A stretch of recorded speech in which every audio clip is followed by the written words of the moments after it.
فضوات gabadhan hortiina idka muuqatay waxa la yiraahdaa Lulu Manzi waa la yiraahdaa waa macallimad koonfurta Afrika wax ka dhigta arrinka la yaab kale wuxuu yahay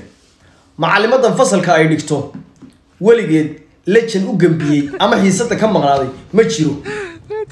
arday walba uu ka soo hormaraa teemkiisa waliba mundooyin baa lagu bixiyaa haweeye fasalkeedo fasalka ay dhigtaa wuxuu noqday fasalkii ugu fiicnaa iskuulka warada may maqlaysaan حسد أي دكتوراه وحسد اللي يقانو ساينس إسفل قلك يو بعرمين تيو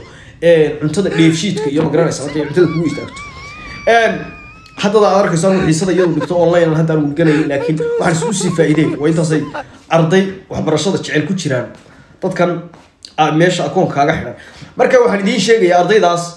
محل ملاين كرتان حسد دام على مدى صديقته إنه تشعلي سيسي waayo ardaydan waxa lagu leeyahay xiisada macallimadaas maalintii